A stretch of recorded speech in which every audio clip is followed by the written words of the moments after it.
안녕하십니까, 안현찬입니다. 이번 영상은 초핵심 요약 정리죠. 매매에 관한 핵심 요약을 정리할 거고요. 우리가 지금 저번 영상 3개 정도가 좀 영상이 좀 길었습니다. 그래서 계약부 총론 부분은 좀 정리할 것도 많고 문제도 많아가지고 좀 길었거든요. 근데 매매는 이 핵심 요약 정리하는 부분은 우리가 많지 않아요. 조금만 확실하게 정리하신다면 문제는 반드시 맞힐 수 있고요. 매매에서 출제되는 문제는 한 문제 내지 두 문제, 한 문제는 반드시 나오고요. 일반적으로 두 문제까지 출제되는 부분이니까 확실하게 정리하실 필요가 있는 거죠. 자, 함께 정리해 보도록 하죠. 자, 일단 매매 개념부터 보자고요. 매매라는 것은 뭐냐면 재산권을 이전하기로 약정을 하고 그 대가로 대금을 지급하기로 하는 계약이 매매입니다. 매매 개념에서 우리가 첫 번째 주의하실 점은 매매 객체는 물건이 아니라 뭐란 얘기죠? 재산권이란 얘기죠. 따라서 부동산에 관한 소유권을 거래하는 것도 매매지만 지상권을 거래하는 것도 매매고요. 임차권을 거래하는 것도 매매다. 객체는 물건이 아니라 재산권이라는 거 꼭 기억해 두셔야 되고요. 두 번째는 그 재산권의 대가가 반드시 금전이어야 한다. 만약에 또 다른 재산권을 지급하기로 하면 그것은 매매가 아니라 뭐가 되는 거죠? 교환이 되는 거죠. 세 번째는 낙성계약이다. 따라서 실제로 재산권을 이전하고 대금을 지급해야 성립하는 것이 아니라 낙성계약이기 때문에 재산권을 이전하기로 약정만 하는 것으로, 대금을 지급하기로 약정만 하는 것으로도 계약이 성립하게 된다는 거 주의하셔야 됩니다. 자, 매매 예약에 대해서 정리해 볼 거예요. 일단 예약을 하게 되면 우리 민법은 일방 예약으로 추정을 합니다. 자, 일방 예약이라는 말은 뭐냐면 예약을 함으로써 예약 완결권이라는 형성권이 생기게 되는데, 이러한 예약 완결권이 형성권인 예약 완결권이 한쪽 당사자에게만 있는 것을 우리가 일방 예약이라고 하고요. 따라서 우리 민법이 일방 예약이 일방 예약으로 추정한다는 말은 예약을 하게 되면 원칙적으로 한쪽 당사자에게만 예약 완결권이 있는 것으로 추정한다, 이런 의미가 되는 거죠. 그러면 우리가 예약 완결권을 정리하면 되겠죠. 자, 예약 완결권이 일방 당사자에게만 있는 것이 일방 예약인데, 첫째 기억할 것은 형성권이다. 따라서 예약 완결권은 형성권이기 때문에 승낙을 받지 않고 일방적으로 행사하는 거고요. 따라서 예약 완결권자가 예약 완결권을 행사하는 순간 매매 계약은 체결되게 됨을 주의하셔야 되고요. 양도가 가능하다. 왜냐하면 이것도 일종의 재산권이기 때문에요. 또 만약에 이 예약 완결권이 부동산에 대한 권리라면 등기할 수 있는데 무슨 등기로 하냐면 가등기를 하게 된다. 가등기하는 것이 가능하게 됨을 주의하시기 바라고요. 예약 완결권에서 반드시 기억해야 될 것이 뭐냐면 행사기간이에요. 일단 약정기간이 있다면 약정기간 동안 행사할 수 있습니다.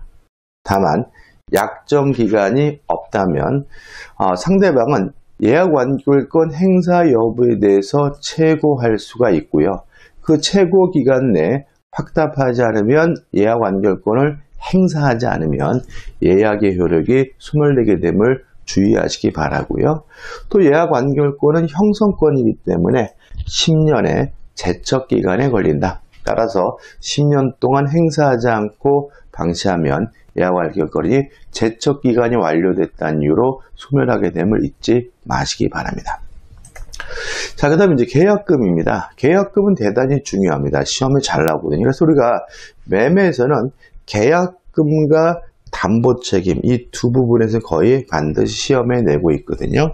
일단 우리가 기억할 것은 계약금 계약은 요물계약이고 종된계약이다. 다시 말하면 매매계약은 낙성계약이지만 매매계약과 함께 이루어지게 되는 계약금 계약은 실제로 계약금이 지급돼야 되는 뭐죠?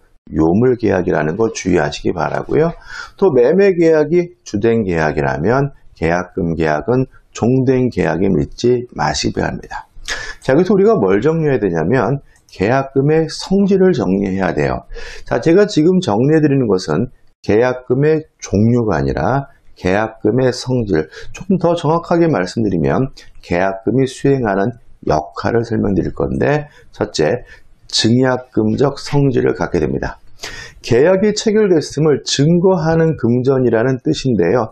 이 증약금적 성질은 모든 계약금의 공통된 성질이에요.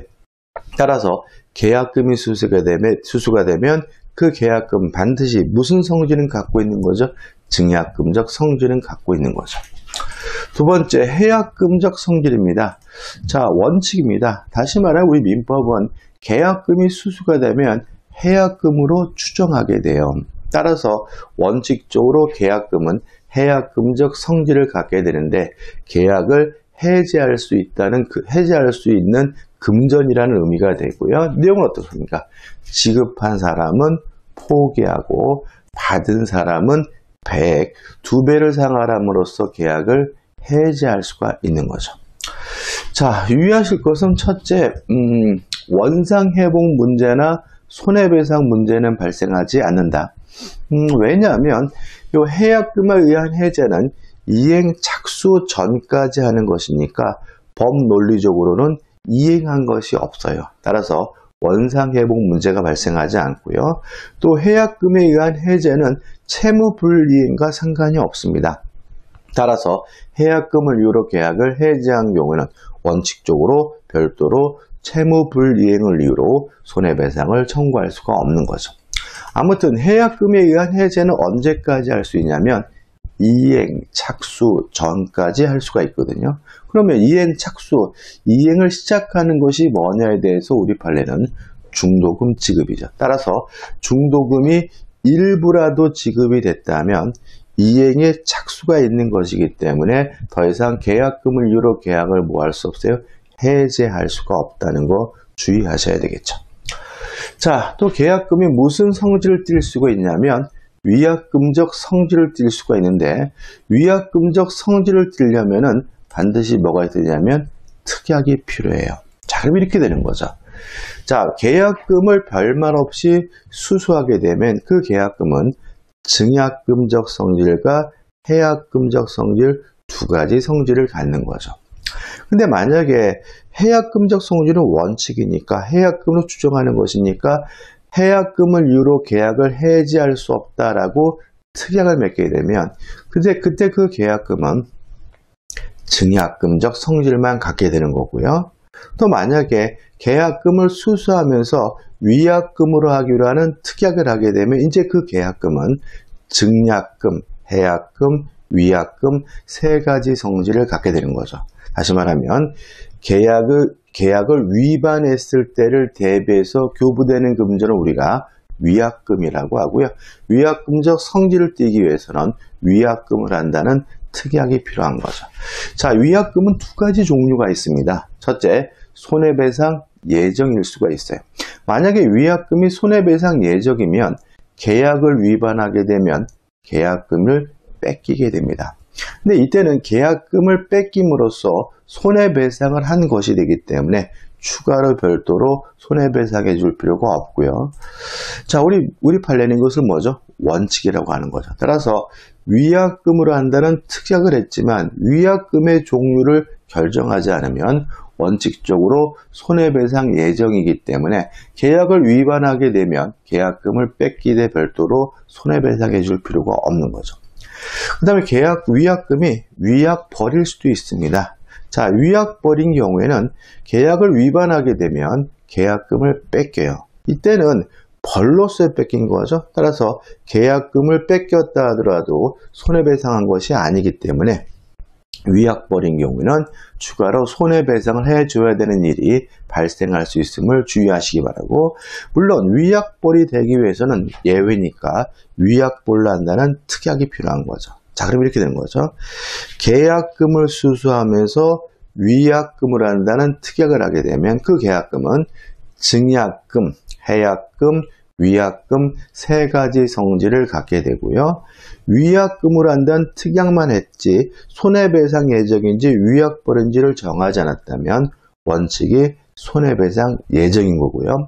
만약에 위약금에 관한 특약을 하면서 그 위약금을 위약벌로 하는 특약을 하게 되면 그때 비로소 위약벌이 된다는 거 주의하시기 바랍니다. 이 정도 정리하시면 되는 거죠. 자, 그 다음에 계약의 효력에서 반드시 정리해야 될 것이 뭐냐면 과실 및 이자예요.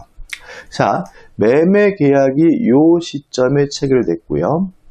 요 시점에서 인도가 이루어졌다고 생각해 보자고요.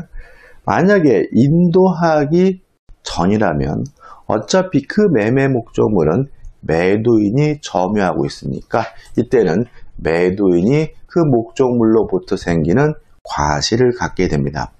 다만 매도인이 과실을 수취하는 대신 그 대금에 대해서 이자를 청구할 수는 없는 거죠.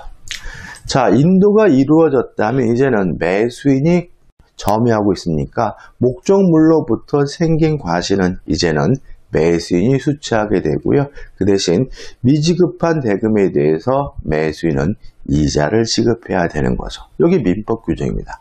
다만 우리 판례가 예외로서 만약에 인도받기 전이라도 매수인이 대금 지급을 완납했다면 이때는 매수인이 과실을 수취하게 된다는 것이 우리 판례 입장이에요. 따라서 매매 목적물로 발생한 과실을 수취하려면 매수인은 둘 중에 하나를 해야 됩니다. 인도를 받든지 대금 지급을 완납하든지고요. 주의하실 것은 등기를 기준으로 하는 것이 아니라 이전 등기를 기준으로 하는 것이 아니라 인도를 기준으로 한다는 거 주의하시기 바랍니다. 그 다음에 대금 지급 장소는 원칙적으로 매도인의 주소지입니다. 다만 인도와 동시에 지급하기로 했다면 그때는 인도 장소가 대금 지급 장소가 되고요.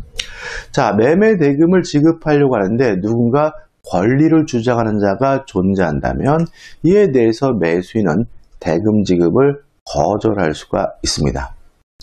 그럼 매도인은 어떻게 하느냐? 첫째, 매도인은 담보를 제공하고 청구할 수가 있고요. 아니면 그 매매 대금을 법원에다가 공탁해 줄 것을 요구할 수가 있습니다. 다시 한번 말씀드리면 매수인이 대금을 지급해야 되는데 그 매매 목적물에 대해서 누가 권리를 주장하는 자가 있다면 그 위험 한도에서 매수인은 대금 지급을 거절할 수가 있습니다.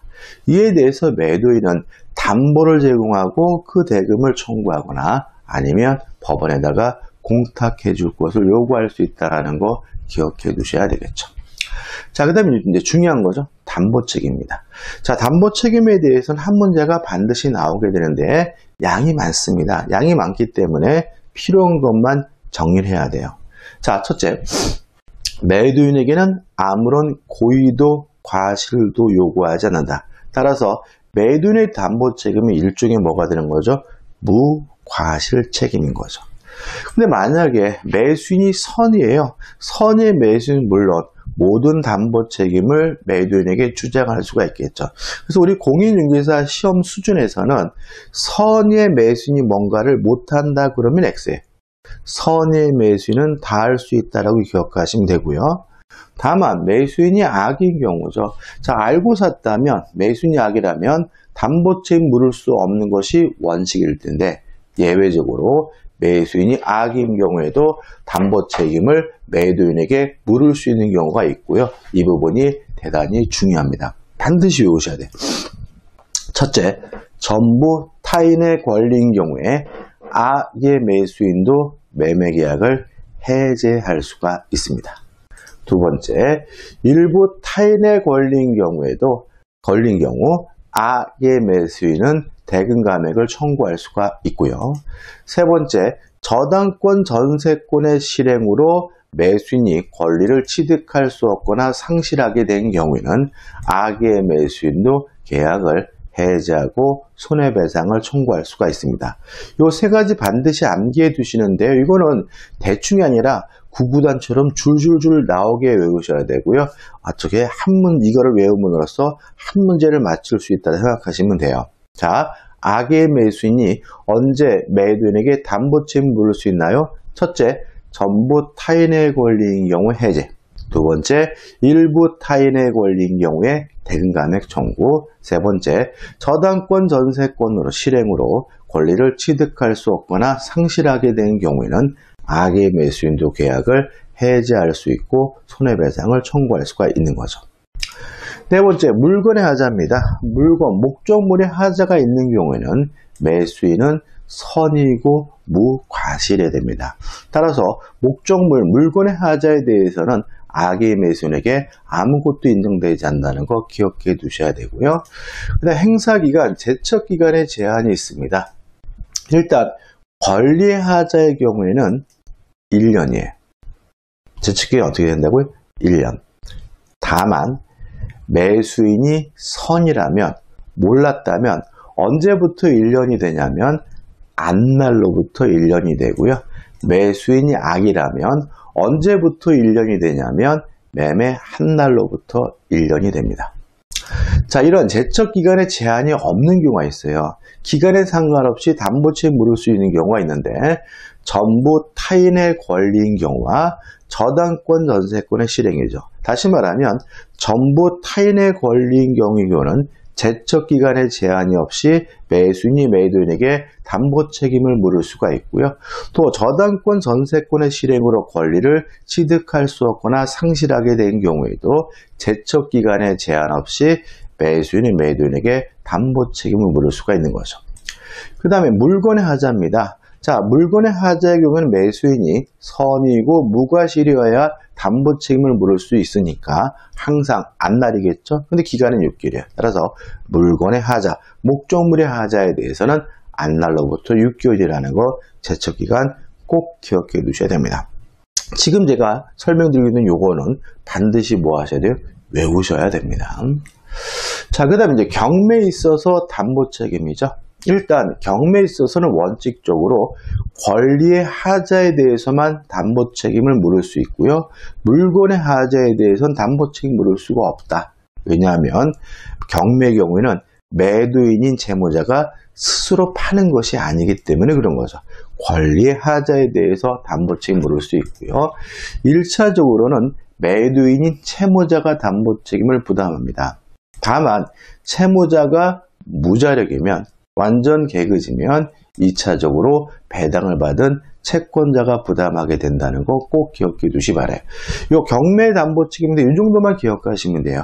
권리의 하자에 대해서 담보 책임을 묻고 물건의 하자에 대해서 담보 책임을 물을 수가 없는데 1차적으로는 매도인 채무자가 담보 책임을 부담하지만 채무자가 무자력이라면 2차적으로 채권자가 부담하게 되는 거죠.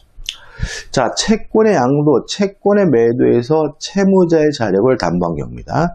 자, 물론 우리가 매매 객체는 물건이 아니라 재산권이기 때문에 채권을 양도하는 것도 채권을 매도하는 것도 뭐인 거죠? 매매인 거죠. 자, 이렇게 채권을 양도하면서 채무자의 자력, 채무자가 못 갚으면 내가 갚아주겠다. 자력을 담보한 경우에 대해서 일단 우리 민법은 원칙적으로 채권 양도 시의 자력을 담보한 것으로 추정을 합니다. 근데 만약에 변제기가 도래하지 않았다면 그때는 변제기의 자력을 담보한 것으로 추정을 하는 거죠. 그래서 원칙적으로 양도할 당시의 자력을 담보한 것으로 추정하지만 그 채권의 변제기가 아직 도래하지 않았다면 변제기의 자력을 담보한 것으로 추정한다는 거 꼭 기억해 두시기 바랍니다. 여기서는 간주가 아니라 추정이라는 것도 잘 나옵니다. 자, 그럼 담보 책임은 다 끝난 거예요. 자, 이제 환매입니다. 환매는 무엇과 구별하셔야 되냐면 재매매 예약과 구별하셔야 돼요. 자, 이거는 왜 하게 되냐면 매도담보라는 것과 같이 하거든요. 자, 매도담보라는 것은 뭐냐면 매매를 원인으로 소유권을 이전하는 방식으로 이루어지는 담보가 매도담보입니다. 따라서 부동산을 기준으로 말씀드리면 매도담보가 설정되게 되면 등기부상 완전히 상대방에게 소유권이 넘어간 것처럼 보이기 때문에 나중에 돈을 갚았을 때 그것을 돌려받을 방법이 확보돼요. 그때 하는 것이 뭐죠? 환매나 재매매 예약이죠. 그래서 환매나 재매매 예약은 매도 담보를 설정하고 변제하고 그 목적물을 돌려받기 위해서 하는 것이다 라고 기억하시면 되고요. 자, 환매는 등기를 무슨 등기 방식으로 하냐면 부기등기 방식으로 해요. 이에 반해서 재매매 예약은 예약이니까 가등기 방식으로 한다는 거 기억해 두시기 바라고요. 특징이 있습니다. 환매는 계약도 등기도 동시에 해야 됩니다. 다시 말하면 원래 매매 계약과 환매 특약 동시에 해야 되고요. 매매 기한 이전 등기와 환매 관한 부기 등기도 동시에 신청해야 되는 거죠. 이에 반해서 재매매 예약은 굳이 동시에 할 필요가 없다. 계약도 따로 할 수 있고 등기도 따로 할 수 있다는 거죠. 그 다음에 환매의 경우에는 기간의 제한이 있습니다. 부동산은 5년, 이것도 암기하셔야 됩니다. 동산은 3년을 초과할 수가 없어요. 아무리 길어도 부동산은 5년, 동산은 3년인 거죠. 가장 중요한 특징은 뭐가 되어 있냐면 연장이 금지되어 있다는 거죠. 그래서 환매는 부동산은 5년, 동산은 3년을 초과하지 못하고 무엇도 금지되어 있습니까? 연장도 금지되어 있다는 거 꼭 기억해 두시기 바라고요. 이에 반해서 재매매 예약은 기간에 제한이 없다는 것까지 정리하시면 됩니다. 자, 이 정도 정리하시고 우리가 문제 가지고 연습하시고 조금만 추가하시면 매매에 관한 문제는 다 맞출 수 있거든요. 자, 여러분들 수업 들으시느라 고생 많으셨고요. 여러분들 고맙습니다.